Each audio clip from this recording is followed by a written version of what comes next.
Hey everybody, this is geology related, but it's also related to just science in general. Today we're going to be talking about cycles. And yes, I deliberately wrote it over the bright spot. I got to put something else in that window. And we'll get to all this stuff behind me, but I think this needs saying because there's a lot of people, including scientists, who don't really grasp this. Now, a cycle is just something that repeats.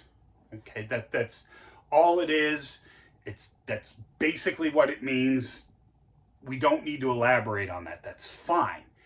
But most people, depending on, or I shouldn't say most people depending on their background, when I say cycle, they may have something different in their head because that's all a cycle is a pattern that repeats itself.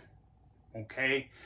And it doesn't have to be what we call a rhythmic cycle, which is what pops in most people's heads right away. Especially if you're a physicist, rhythmic cycles are your thing. You know, the Earth going around the sun, the moon orbiting the Earth, astronomical things, Cepheid variables. These are all rhythmic cycles. And in biology, you have the circadian rhythm, which that has to do just with biology, which can be a rhythmic cycle most of the time, but biological beings like planets are not that black and white. So there are times when it can be a generic cycle. And in geology, when we talk about cycles, unlike in physics, we are usually referring to a generic cycle. Well, what's the difference? Well, I put two examples here. I already talked about the circadian rhythm for a rhythmic cycle. That's something that I can predict with accuracy. All right? That's something you can actually attach this phrase to if it doesn't happen. This is overdue for that. I hear that so often. And I'm going to talk to you guys why it's fine for this, but not for this. Okay? So rhythmic cycles repeat in a predictable manner. All right? They are patterns that repeat themselves in a predictable manner. That's essentially what it is. Now, what do I mean by predictable? I mean, you, like anything else in science, you make a prediction within the margin of error. If it happens, then it's good. Now, like the Earth rotating on its axis roughly every 24 hours is a rhythmic cycle. So I see the sun come up, go down. I can find over the year that changes sunrise and sunset. But what if one day the sun doesn't rise? We'll just say that. I know, just for an example, okay?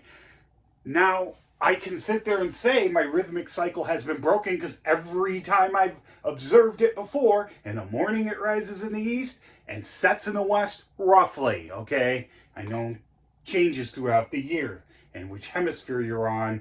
It also, anyway, so your rhythmic cycle is broken. So you can say that rhythmic cycle is 1 hour overdue, 10 hours overdue, 5 seconds overdue. You know, well, it's probably not, it's plus or minus because people have different definitions of, you know, sunrise. But I mean, that's within the margin of error. But 1 hour, 5 hours, 10 hours, 24 hours late, you know, and then it doesn't happen again. Now you're approaching 48 hours late. That's legit, okay? That is a thing. But people try to do that with generic cycles. Now, the Wilson cycle, some of you guys have probably heard me talk about it before, is just an ocean basin opening. You know, you get a rift, your plates move apart. This is just a rough continent. You get like, yeah, this is a map view. Okay, it doesn't matter which way is north. So you get a rift, your continents drift apart, but eventually they are going to come back together and close that rift. Now, it's not going to be a perfect match. It's not like 250 million years from now we're going to have Pangea that looked exactly the way it did 300 million years ago. It's not that predictable. Okay, it's not a rhythmic cycle. It's a generic cycle. All right, almost everything in geology is a generic cycle. The Wilson cycle is a generic cycle. Okay? The Yellowstone eruptions are generic cycles. The thing blows up, and then it doesn't. And then it blows up again. That is literally the cycle between eruptions. It has erupted in the past, it'll erupt again. That's just the generic cycle. You can't sit there and say it's overdue for a super eruption. By the way, those of you that don't know, or any eruption, the last time Yellowstone erupted, you Google it, you might sit there and see, 670,000 years ago, I think it was the last super eruption. But the last eruption at Yellowstone was roughly about 70,000 years ago. Okay, so this thing doesn't blow up all the time. So even though there's a super eruption cycle, it's broken with little ones. And these are becoming more common, which is why a lot of us think Yellowstone is dying. Okay, it's really old for a hot spot anyway. But I digress. Now, I always hear this. This is overdue for that. The Earth's magnetic field is overdue for a flip. No, it's not. All right? That pattern too is a generic cycle. A compass points north, eventually it'll point south. North, south. It's not a heartbeat though. It's not do do do do. There's no discernible pattern. And just pulling an average, which I'm going to get to here in a minute, means two things: jack and shit. Okay? Because averages don't necessarily mean anything. There's lots of mean averages that don't mean anything. Mean doesn't mean anything. You've got to look at the bigger picture. Okay? You can't just sit there, average a bunch of numbers, and say, yeah, this is overdue. It doesn't mean anything. The Earth's magnetic field is not overdue for a flip. Number one, we don't know how long it takes, if it's even the same amount of time every time. Does it take 5 years? Does it take 5,000? It probably doesn't take 5,000, but we don't know. Can it flip right back? Yes, we do know. There are even in our most recent normal, was it the Gauss, I think? I could be wrong on that. Sorry if I am. But our latest normal polarization, we call it because the compasses point north, has had a couple minor flips in it. And it's flip back. But there's no pattern. The only pattern is north, south, north, south, north, south. You look at these time frames and they don't tell you anything. Okay? And plus, the Earth's magnetic field is modeled like a perfect dipole, but it's not a perfect dipole. The South Atlantic anomaly is one of these things. Now, the magnetic field has been weakening. The South Atlantic anomaly may be something that's a recent occurrence. We may be getting ready to flip, but that doesn't mean it's going to happen. Or that doesn't mean it's going to happen and then not change right back. We don't know these things. And it pisses me off, especially when other scientists do it, that sit there and say something like that is overdue. Let's look at these numbers here. Okay? So I did this, and if we add them up, we're going to assume all these numbers are legit for our data set. I know it's only 7. Is it 7? 3? Yeah. Points. We're not going to rely on outliers or anything like that. Or we'll say this is all we have to work with. And people, for Yellowstone, it's kind of like this on super eruptions, but everybody seems to think they can extrapolate an average from 7 numbers. You can, but that doesn't mean anything. But anyway, we'll just say this is legit, all right? I'm not going to write down 1,000 numbers, okay? So I add these up, and I get 2,200, 75. And if I divide that by 7, okay, because I have 7 data points, so just taking a mean average, I get 325.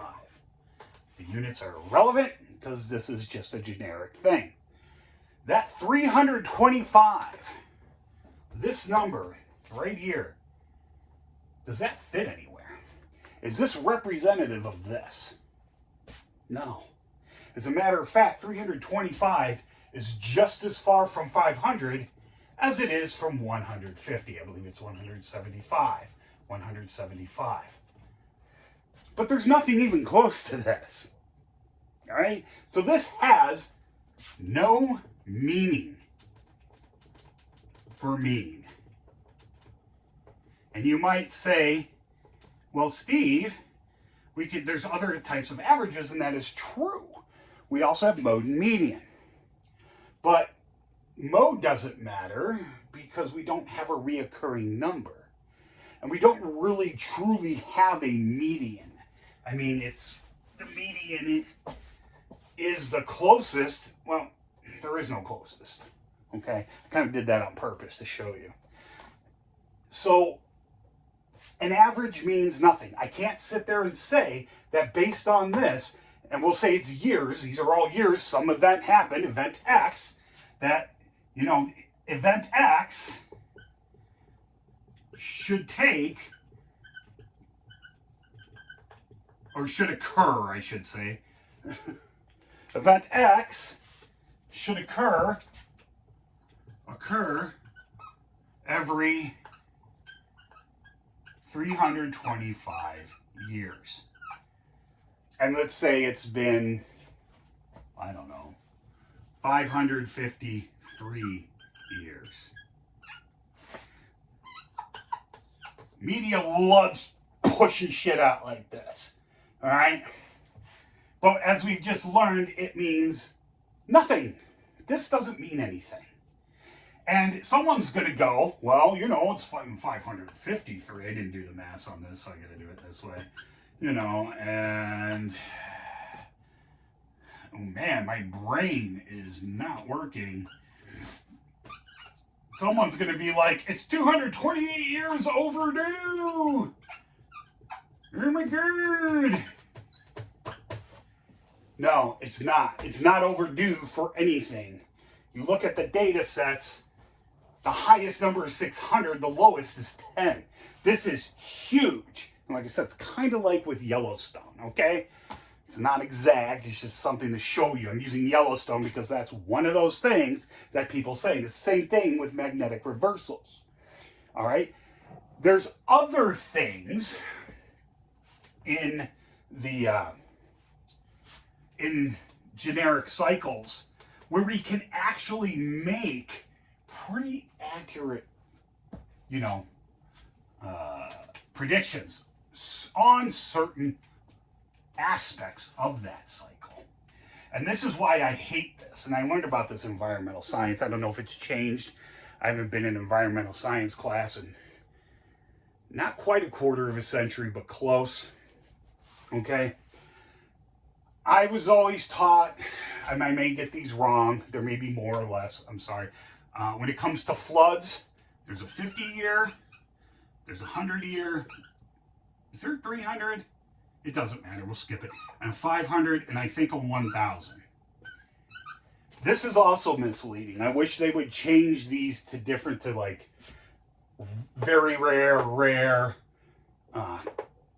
occasional, common. Something like that. All right. The reason why is because in a generic flood cycle, to pick a river, all right, I can sit there and tell you during a 50-year cycle or common cycle, like I said, how high that water is going to get, how fast that water is going to be moving, and who is in its path. And I can do that for each one of these. What I cannot tell you is when this is going to happen. And the 1990s taught us this. Remember Mississippi flooding, and did change its course a little in places. It could have been worse, but it wasn't quite that big. All right, so, you can have, we'll just say a 500-year flood in 1993.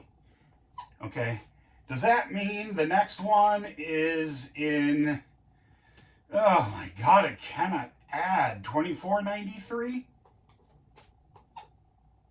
No, of course it doesn't. I could have it in 1994. Okay? I could have it in 3789.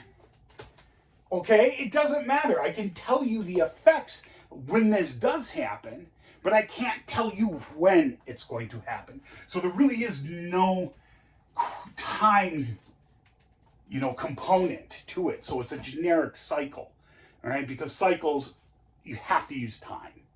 I mean, the fact that the definition is something that repeats itself, time's part of that equation. And if you can't get the time down, that's why, whatever. Anyway, this is getting long. But I think that's all I wanted to say about cycles. I'm trying to think if there's anything. Oh, those of you who actually watch my videos all the way through, I will link it in the description. I am organizing a 2025 field trip for the Baraboo, Wisconsin area. And yes, it will cost money.